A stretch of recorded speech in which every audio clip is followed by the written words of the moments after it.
ఇవాళ యావత్ తెలంగాణ ప్రజలందరూ కూడా మరి మొన్న మనం అనుకున్నట్టు బూతుల వాన ఆగి ప్రచారం హోరు ఆగి ఎన్నికల యొక్క రిజల్ట్స్ కూడా వచ్చి కొంత తెరిపిన పడ్డటువంటి సందర్భాన్ని మనందరం కూడా గమనిస్తూ ఉన్నాం.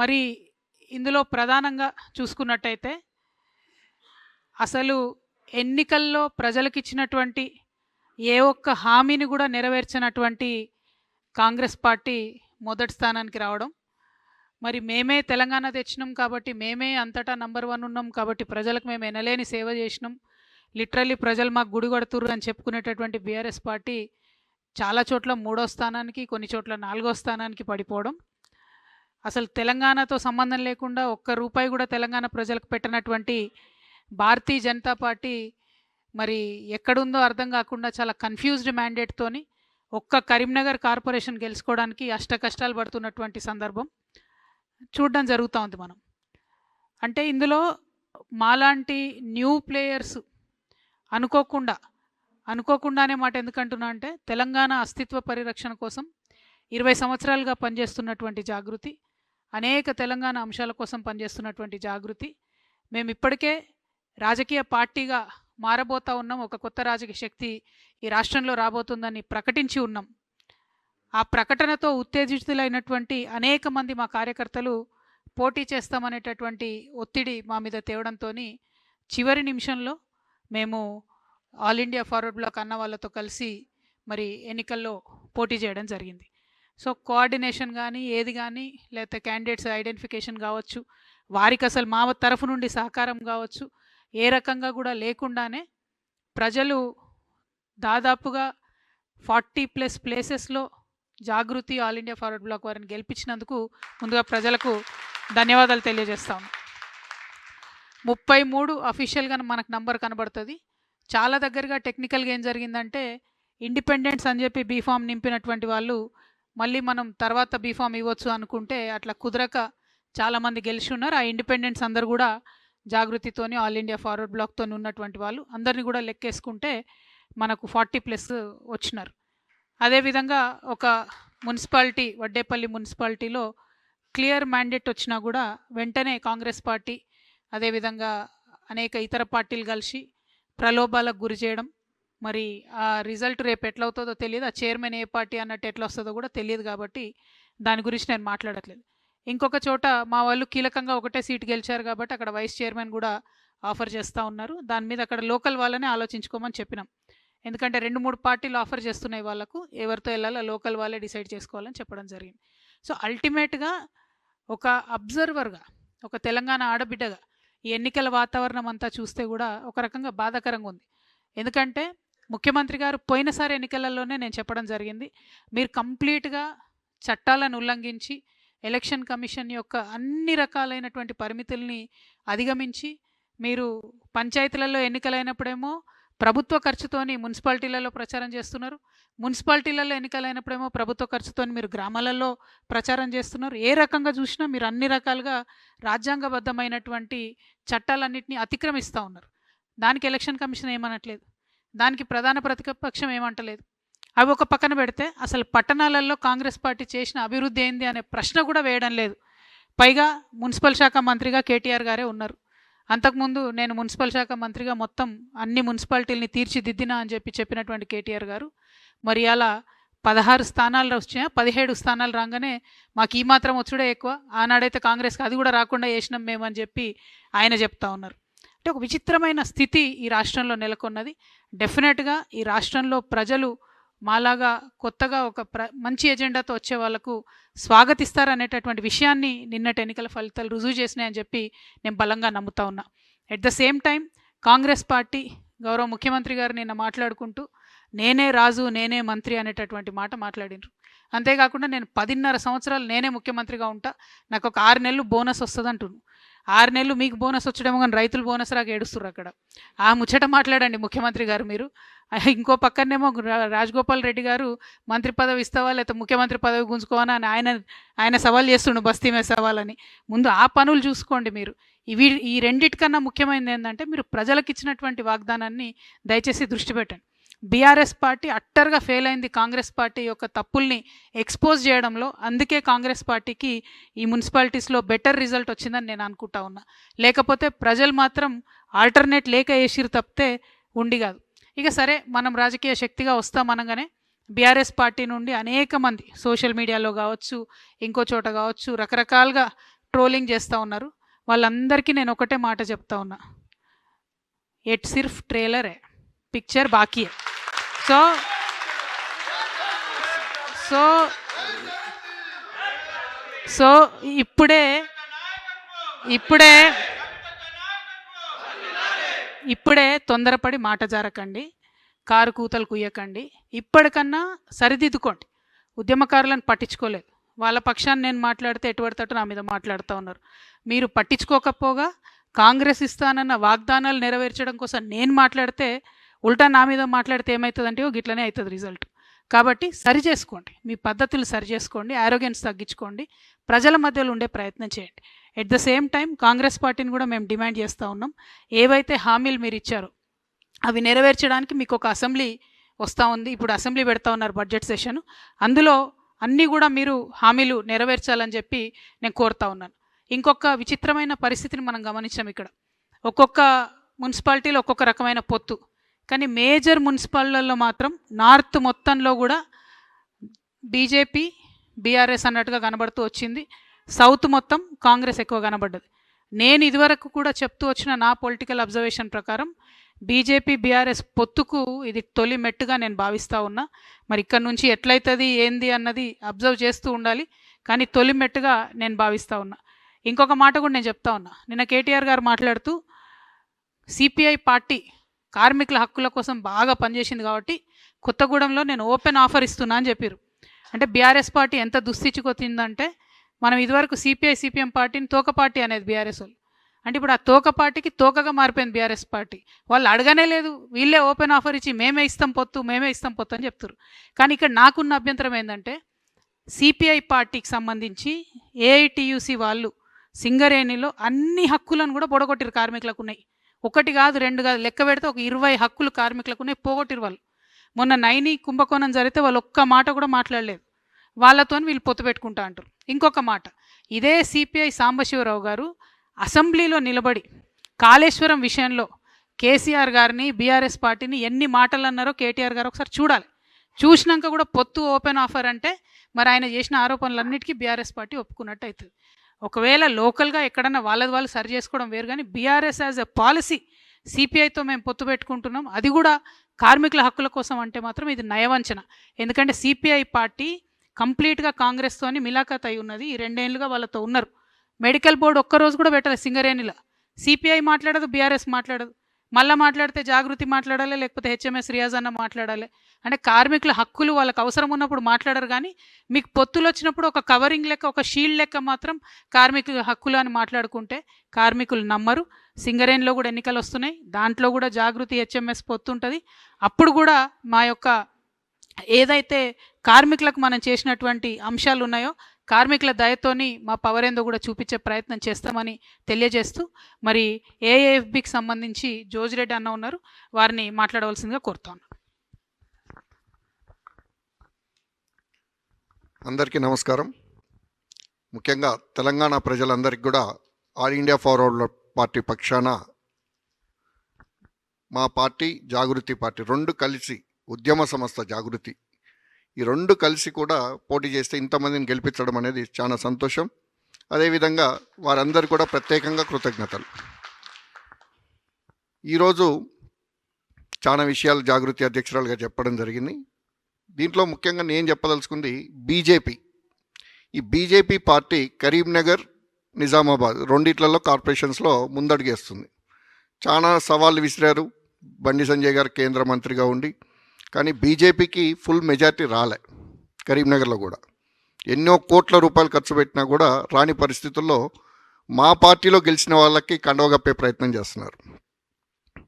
అంటే ఇన్ని రోజులు బీఆర్ఎస్ వాళ్ళని కాంగ్రెస్ వాళ్ళు తీసుకున్నారని, మీది పార్టీలే కాదని, విఘ్నత లేదని అన్ని రకాలుగా మాట్లాడిన బండి సంజయ్ గారు ఇవాళ రాత్రిపూట వాళ్ళ దగ్గరికి పోయి బెదిరించి నయా భయాన్ అన్ని ఒప్పందాలు చేసుకొని ఒకరికి కండువ కప్పడం జరిగింది బెదిరించి. అంటే రాజకీయ విలువలు ఎక్కడున్నాయి అనేది మనం గమనించాల్సిన అవసరం. బీజేపీ అనేది లేదనేది నా ఉద్దేశం. ఈరోజు మోడీ అమిత్ షా పార్టీ మాత్రమే ఉంది. బీజేపీకి కొన్ని సిద్ధాంతాలు ఉన్నాయి, అవన్నీ విస్మరించి ఇవాళ రాజకీయంగా వాళ్ళు పూర్తిగా ఫాల్ డౌన్ అయిపోయినారు. ఇవాళ బండి సంజయ్ గారు చేసింది ఒక్కటి కూడా గెలవలే. హుజరాబాద్, జమ్మికుంట, హుస్నాబాద్, సిరిసిల్ల, వెమ్లవాడ ఆయన పరిధిలో ఉన్న దాంట్లో ఒక్క మున్సిపాలిటీ కూడా గెలవలేని పరిస్థితుల్లో 30 వచ్చినాయని చెప్పేసి మిగతా పార్టీలను తీసుకొని గెలవాలని ప్రయత్నం చేస్తున్నారు. ఇంకా కొంతమంది కొన్ని అనుమానాలు. Jagruthi and All India Forward Bloc రెండు కలిసే పనిచేస్తున్నాయి, చేయబోతున్నాయి. అంతేకాదు ఈరోజు చాలామంది మీడియా వాళ్ళు కొద్దిగా కన్ఫ్యూజన్ క్రియేట్ చేశారు ఒక ఇష్యూలో, అది వడ్డపల్లిలో జరిగిన విషయం కూడా క్లారిటీ ఇవ్వదలుచుకున్నా. నిన్న కూడా నేను క్లారిటీ ఇచ్చాను, ఇప్పుడు కూడా ఇస్తున్నాను. జాగృతి అనే ఉద్యమకారుల సంస్థతోటి ఆల్ ఇండియా ఫార్వర్డ్ బ్లాక్ కలిసి పనిచేస్తుంది. అందులో భాగంగా ఏది గెలిచినా ఇద్దరం గెలిచినట్టే, రెండు కూడా కలిపి గెలిచినట్టే తప్ప ఇంకొకటి కాదు. All India Forward Bloc party అంటే చాలామంది నిన్న బండి సంజయ్ గారు ఒక స్టేట్మెంట్ ఇస్తున్నారు. ఆయన ఒక కేంద్ర మంత్రి, ఇండిపెండెంట్స్ అంట వాళ్ళు. ఆయన పుట్టకముందు, బీజేపీ అనే పార్టీ పుట్టకముందు 1939లో నేతాజీ సుభాష్ చంద్రబోస్ స్థాపించిన పార్టీ అది తెలుసుకోవాలి ఫస్ట్. ఇండిపెండెంట్ కాబట్టి మేము తీసుకున్నామని ఆన్సర్ ఇస్తున్నాడు ఆయన. ఒక రాజకీయ పార్టీయా లేకపోతే కాదనేది కూడా ఆయనకు తెలియనప్పుడు మేమేం చేసే పరిస్థితి లేదు. సో ఆయనది విజ్ఞతగా వదిలేస్తున్నా. ఈరోజు చాతగాని బీజేపీ పార్టీ ఖచ్చితంగా చెప్పాలంటే కరీంనగర్లో కూడా ఓడిపోయినట్టే. ఆ 30 కోట్లు ఏదైతే ఖర్చు పెట్టిండో ఓన్లీ కరీంనగర్ కార్పొరేషన్ మీద, మేము కనుక తెలంగాణలో ఖర్చు పెట్టినట్టయితే ఇంకో 100-150 గెలిచేవాళ్ళం. మేము రూపాయి ఇవ్వకుండా, డబ్బులతో వ్యవహారం కాదు, సుభాషిజం అనేది తీసుకెళ్ళండి, మీరు నచ్చితేనే రండి పార్టీలోకి అని చెప్పేసి మేము ఆ పద్ధతిలోనే ఇచ్చినాం తప్ప డబ్బులతోటో ఇంకోటితో చేయదలుచుకోలే. ఎందుకంటే ఇప్పుడు డబ్బులు పెట్టి చేసే రాజకీయాలు మా సిద్ధాంతానికి విరుద్ధం. అదేవిధంగా జాగృతి కానీ ఇటు All India Forward Bloc party కానీ ఖచ్చితమైన నిర్ణయం తీసుకొని సుభాషిజంని ముందటికి తీసుకురావాలా, ప్రజలకు స్వేచ్ఛ కల్పించాలనే ఉద్దేశంతో తీసుకురావడం జరిగింది. కలిసి పోటీ చేసినాం, కలిసే ఉన్నాం. మీడియా వాళ్ళు దయచేసి ఒక్కటి ఇష్యూడ్ పట్టుకొని కన్ఫ్యూజ్ చేయాల్సిన అవసరం లేదు. ప్రజలందరూ కూడా ఒకటే విన్నపం, జాగృతి ఉద్యమకారుల సంస్థ, ఉద్యమకారులుగా పనిచేసిన వాళ్ళు, నష్టపోయిన వాళ్ళకి మా సపోర్టు 100% మేము సపోర్ట్ ఇచ్చినాం, మా బీఫామ్ ఇచ్చినాం, మేము ఇద్దరం కలిసి గెలిపించుకున్నాం. Thank you. ఇక్కడ ఒక మాట, ఒక సెకండ్, 2 మినిట్ మే ఖతం అయ్యేది. ఇక్కడ ఒక మాట, ఏ పార్టీలో ఎవరు అభ్యర్థులుగా ఉన్నా ఏం చేసినా ఈ మొత్తం ఎలక్షన్ ద్వారా నాకు అనిపించింది మాత్రం ఒకటే, గెలిచినటువంటి అభ్యర్థులు మాత్రం రేపటి తెలంగాణకు నాయకత్వం వహించేవాళ్ళు, పట్టణాలలో వారి యొక్క పట్టణాల అభివృద్ధికి తోడ్పడేవాళ్ళు. కాబట్టి దయచేసి గెలిచిన తర్వాత పట్టించుకోండి, గల్లీలను మొరిలను పట్టించుకోండి, లైట్లను పట్టించుకోండి, ఏమైనా ఇబ్బందులు ఉంటే చూసుకోండి.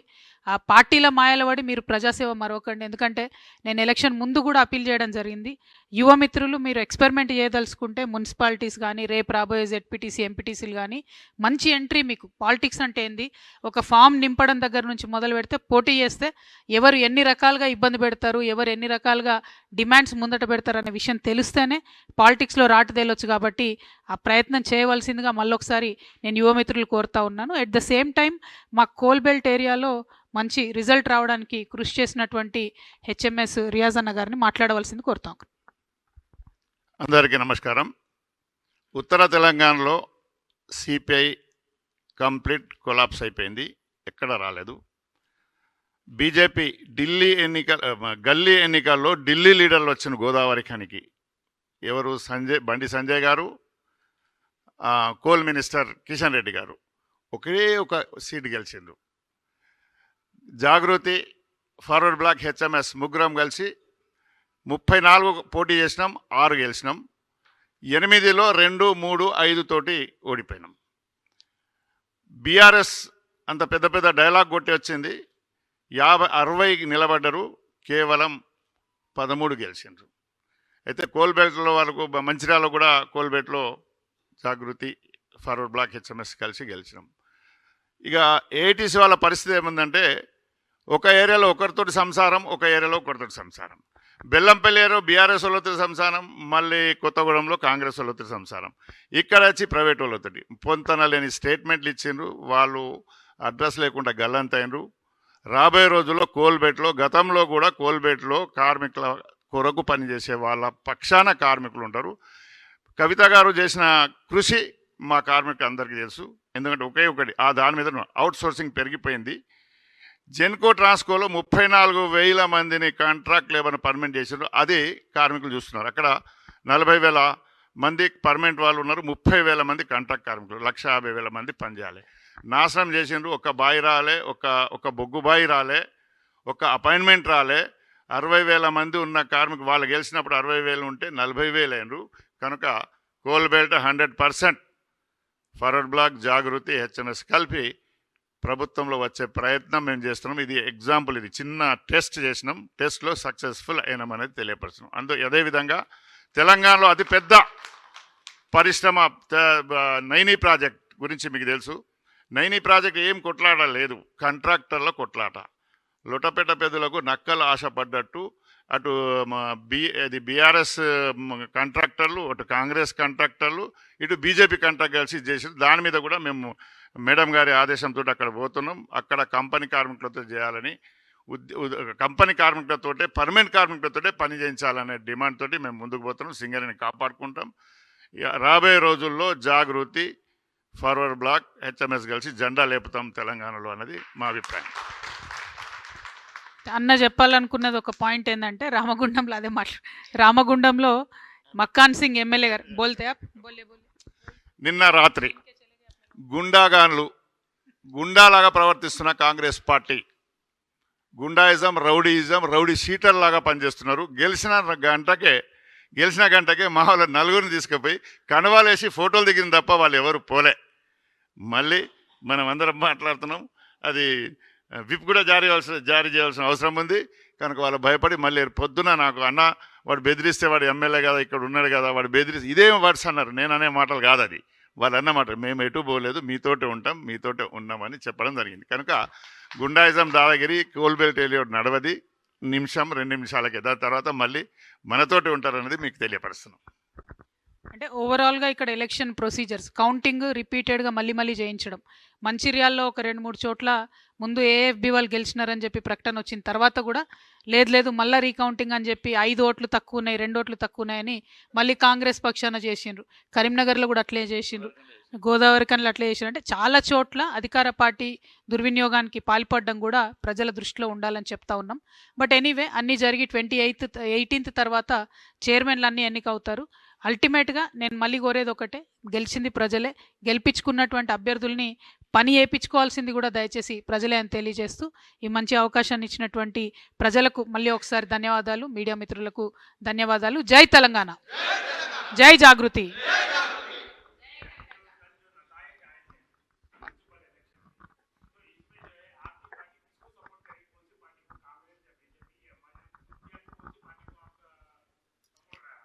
हमारा सपोर्ट एक नारायणपेट में ज़रूरत पड़ रहा ना उन्होंने, क्योंकि दोनों आधा जीते, हमारे एक कैंडिडेट जीते, तो उनको लोकल वालों पे छोड़ दिया ना. लोकल जो पार्टी को सपोर्ट करना चाहते, लोकल लीडरशिप वहाँ सपोर्ट करते.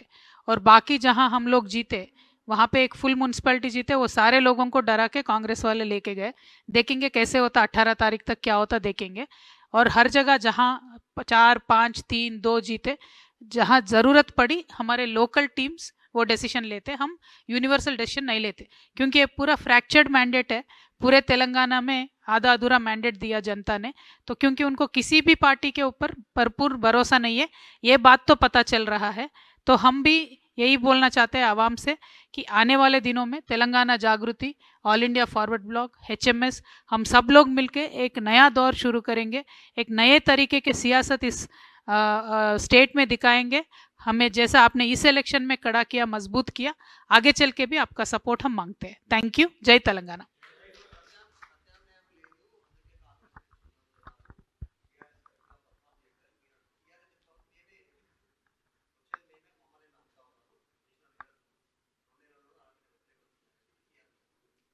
అంటే అంతకుముందు కాంగ్రెస్ ఆపోజిషన్లో ఉన్నప్పటి ఓట్లతో కంపేర్ చేసుకొని కేటీఆర్ గారు ఆ మాట చెప్తా ఉన్నారు.